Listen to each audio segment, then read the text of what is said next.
acheter une maille serrée, un granit et c'est parti. C'est pas compliqué, on va y arriver avec nos mamies. Un microchip.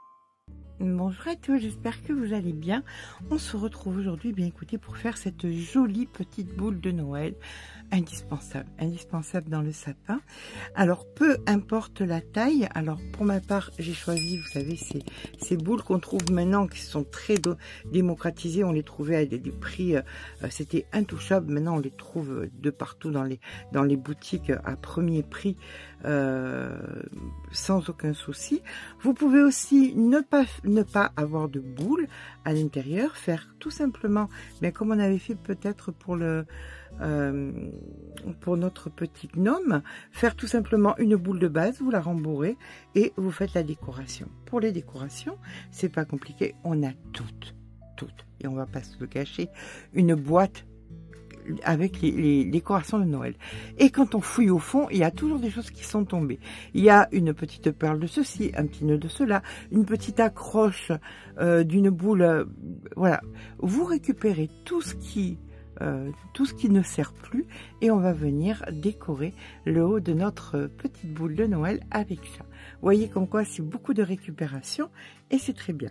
Alors pour accrocher la boule, toujours pareil, un petit peu d'aluminium ou un petit peu de jute ou comme je vous dis, au fond du carton, vous trouverez, vous savez, ces espèces de crochets qui se défont, bien souvent des boules, vous arrangerez avec ça. Eh bien écoutez, nous c'est parti. Pour ma part, ça sera avec de la mélange wool de chez Cartopu que vous trouverez dans la boutique Laine du Monde. Je vous mets le lien en barre d'informations. Et une chose, à mon sens, très importante, très importante, moi, je ne peux rien faire sans cette colle qui colle vraiment tout, même les doigts, surtout les doigts, affreusement les doigts. Pour l'enlever, j'en suis même à prendre, vous savez, une lime à ongles et je me lime le doigt avec pour qu'elle disparaisse, tellement qu'elle est puissante. Allez, eh bien écoutez, nous c'est parti, on va faire notre petite boule de Noël. Alors, on va d'abord venir... Alors, pour ma part, je vais prendre un crochet en 3,5, bien plus petit que avec quoi se travaille d'habitude la mélange wool, mais c'est normal, c'est pour donner un joli point. Ensuite, vous allez décider de la grandeur de votre boule. Alors, soit vous avez déjà acheté une boule, soit vous n'avez pas acheté de boule et tout simplement vous allez le faire un petit peu de la grandeur que vous voulez. Donc je vais venir d'une moitié à une moitié. Là j'ai quelque chose qui fait 15 cm, mais on va descendre à peu près 12 à 13 parce que la laine ça donne. Donc si vous avez une boule qui fait 10 cm, vous descendez à 9. Si vous avez une boule qui fait 8, vous descendez à 6,5. Chaque fois, vous descendez un petit peu. D'accord? Donc, pour ma part, je vais venir sur 12,5, 13 à peu près, pour pouvoir recouvrir ma petite boule. Et on va venir partir. Alors, comme je vous disais, je travaille avec un crochet en 3,5, vous crochetez normal, partez sur du 3,75, vous crochetez serré, partez sur du 4, mais pas beaucoup plus, parce qu'après ça va être détendu, ça va pas être très joli. On va faire un nombre pair de mailles, donc 1, 2, 3, 4, 5, 6, 7, 8, 9, 10. Donc une fois qu'on a fait notre maille chaînette, on fait une maille supplémentaire et on refait le même nombre de mailles mais en maille serrée. D'accord? Allez, je vous rejoins à la fin du rang avec nos petites mailles serrées.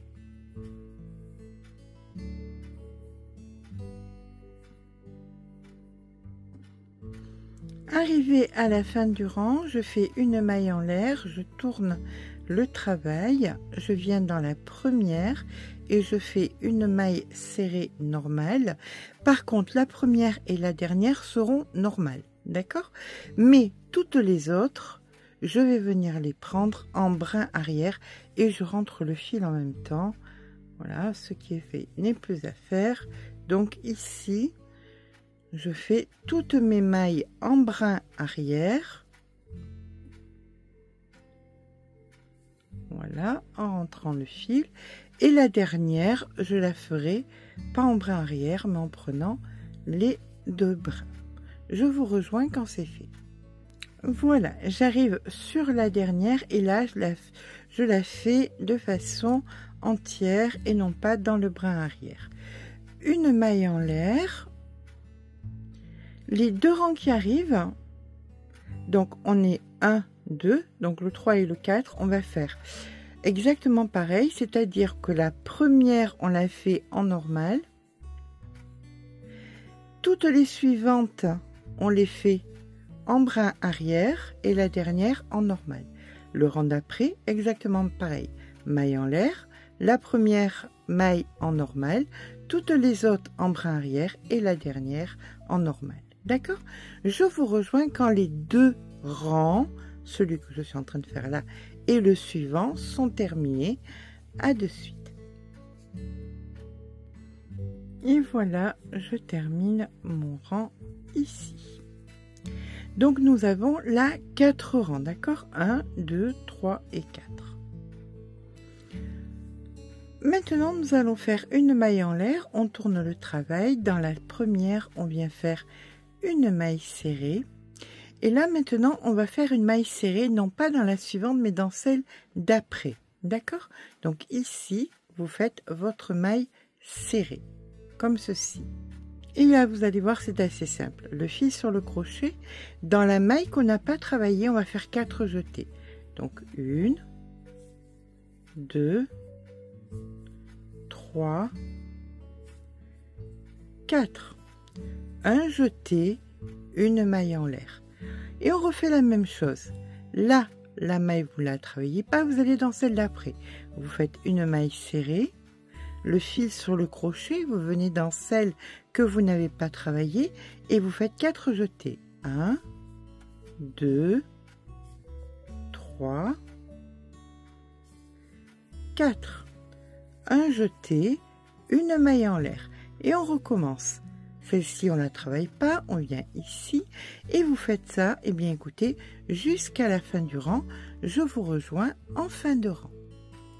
Voilà, là maintenant on va venir ici, on fait notre maille serrée, on revient ici et on fait 1, 2, 3, 4, un jeté, une maille en l'air et dans la dernière maille, vous faites une maille serrée tout à fait normale. Une maille en l'air. Alors voilà ce que ça nous donne. On tourne le travail et là maintenant, bien écoutez, on recommence. Dans la première ici, on fait une maille serrée. Donc là maintenant, ce qu'on va faire, c'est que nous allons venir, vous avez donc ici ça a créé des petites bosses. En plein milieu, ici, vous allez faire une maille serrée. Le fil sur le crochet, vous allez tirer un petit peu. Vous allez venir donc dans la maille précédente et vous faites vos 4. Donc 1, 2, 3, 4. Un jeté, une maille en l'air. Sur la petite bosse, on fait notre maille serrée. Le fil sur le crochet. Vous allez tirer et là vous avez là un creux et dessous un creux. Dans le creux de dessous, vous allez faire vos 4. Donc 1, 2, 3, 4. Un jeté, une maille en l'air. Sur la petite bosse, une maille serrée. Le fil sur le crochet. On vient ici et on fait nos 4. 1, 2, 3, 4. Un jeté, une maille en l'air. Et vous voyez, ça fait de très jolies petites tresses et on poursuit comme ça. Et bien écoutez, jusqu'en haut. On vient donc terminer sur la petite bosse la maille serrée, le fil sur le crochet. Ici, les 4. 1, 2, 3,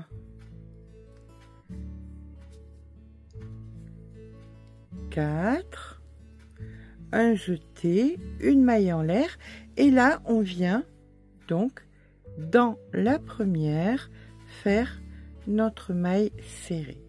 Une maille en l'air, on tourne le travail, et là maintenant on va recommencer ce qu'on a fait ici. C'est-à-dire que dans la première, on fait une maille serrée tout à fait normale. Donc là, ce que vous allez faire, c'est le premier rang, c'est-à-dire qu'on ne faisait pas, il n'y avait pas de quoi faire en brin arrière, donc on fait des mailles tout à fait normales. Donc on va venir récupérer le même nombre de mailles que nous avions au départ. Donc ici, la première, au-dessus, vous voyez, entièrement dessus la boule, la petite boule, la deuxième, entre une autre, dessus une maille serrée, entre une autre, dessus une maille serrée, et ce jusqu'à ce que vous ayez le même nombre de mailles que vous aviez tout en bas sur le premier rang. D'accord? Je vous rejoins en fin de rang. Et là, vous venez terminer vos 2 mailles. Donc, ici, et la dernière en bas qu'on n'oublie pas. D'accord? Voilà. Et là, maintenant, vous allez reprendre les 3 rangs que nous avions fait, dont la première était normale, toutes les autres en brin arrière, la dernière normale, etc., etc. Donc, vous reprenez le rang numéro 2, 3, 4, puis vous refaites votre tresse, puis vous refaites la reconstruction de vos mailles serrées, et ainsi de suite. Donc là, par exemple, une maille en l'air, ma première en normal, toutes mes autres dans le brin arrière. Ça, c'est mon rang numéro 2.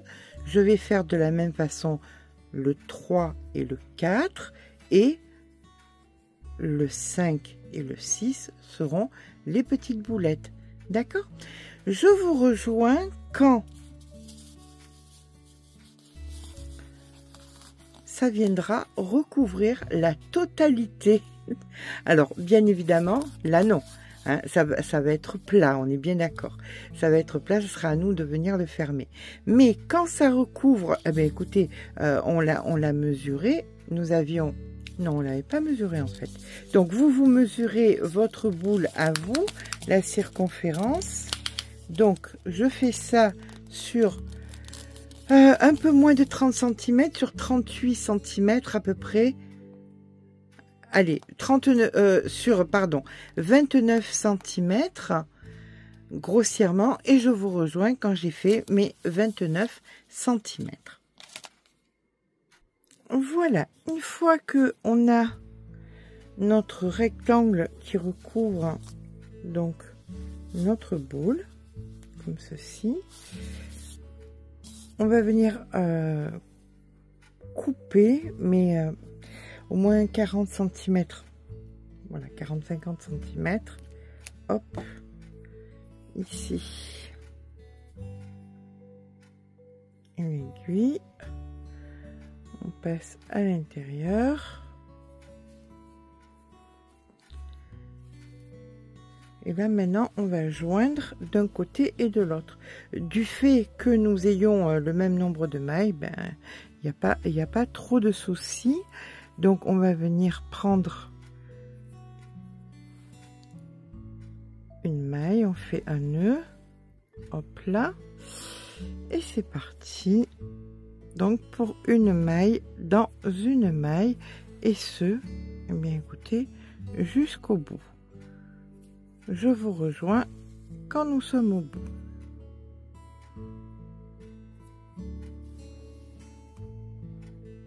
Donc, une fois arrivé au bout, bien évidemment, on vient faire un nœud. Alors, si vous n'avez pas de boule, il vous suffira simplement de faire des allers et des retours pour venir fermer. Vous allez rembourrer et vous ferez des allers et des retours pour venir fermer de l'autre côté aussi. D'accord? Là, bon, du fait que j'ai une boule, je vais venir mettre la boule à l'intérieur.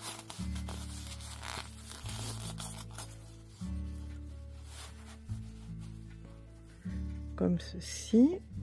Et bah écoutez, c'est parti, on va venir une maille dans une maille, voilà, sur la totalité, pour pouvoir venir tirer ensuite et fermer le sommet. D'accord? Donc je vous laisse faire, on se rejoint quand on a terminé et qu'on viendra tirer le sommet. Voilà, là vous tirez donc le sommet pour venir fermer le plus possible, et vous allez utiliser votre fil pour venir donc fermer d'un côté à l'autre. Voilà, hop.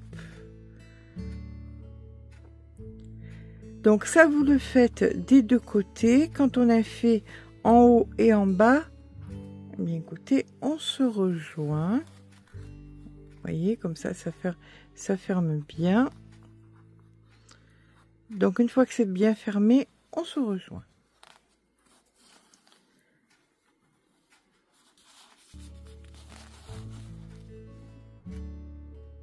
Donc voilà, une fois que nous avons fermé le haut et le bas, et bien écoutez, on vient rentrer le fil, on vient perdre le fil à l'intérieur. Voilà. Donc vous avez votre boule, énorme boule, mais trop jolie. J'adore ces énormes boules. Vous les déposez sur le buffet, sur une table basse, enfin voilà. Donc notre grosse boule avec les tresses de terminer, nous allons venir coller dessus les décorations. Alors on récupère un petit peu tout ce qu'on a en décoration. Pour ma part, la colle, je la prends avec un cure-dent. Je crois que c'est beaucoup plus pratique. Donc je viens mettre d'un côté et de l'autre donc de la colle très forte, et je viens coller. Voilà, par exemple, on commence par coller ici. Je vous promets, faites hyper attention à vos doigts. Je vous assure que ça colle d'une force incroyable, et c'est assez compliqué pour le retirer après. Alors après, c'est sûr, c'est bon pour toute la maison, hein. Quoi que vous fassiez, s'il y a monsieur, ben monsieur va vous la voler, c'est certain. Voilà, donc on colle bien. Voilà, d'un côté de l'autre. Oui, regardez, sans plaisanter, c'est déjà collé à mes doigts. Voilà, on peut préparer. Si vous avez des petites cloches, vous pouvez mettre des petites cloches. Enfin, comme je vous dis, tout ce qui a pu tomber, ou tout ce que vous pouvez récupérer de quelque chose de chargé que vous avez dans votre petit carton de Noël, n'hésitez pas. Voilà, là je suis en train de préparer donc une cloche. Une vraie, hein, en plus. On peut venir mettre donc soit des perles, soit des boules de houx. Ça, j'ai récupéré ça sur un petit bonhomme qui était cassé. Donc voilà, hop.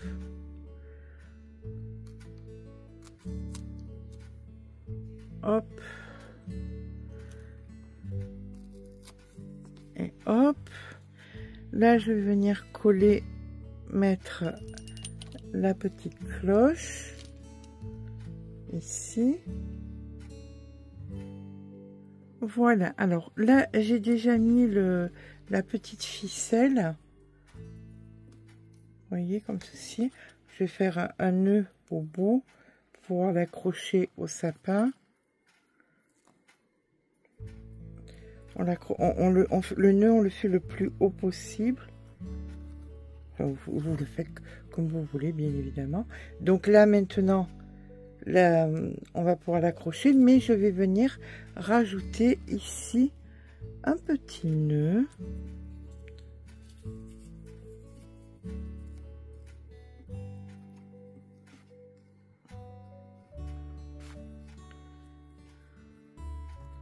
Voilà, pour finir le côté festif de notre petite boule de Noël.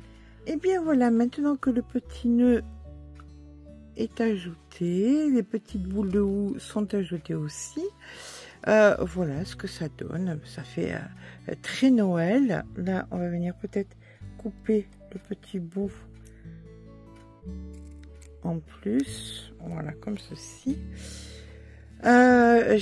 J'adore le côté gros pull, gros chandail de Noël. C'est alors la pelote, hein, vous pouvez en faire le double avec une pelote. Vous pouvez faire 2 boules. Je vous laisse simplement aller voir combien ça coûte en magasin, ce genre de choses. J'espère que ce petit pas à pas vous aura plu. Si c'est le cas, n'hésitez pas à mettre un petit pouce en l'air. Ça fait toujours plaisir. N'hésitez pas à vous abonner. Sur ce, je vous fais de gros bisous et je vous dis à très vite pour un nouveau tuto.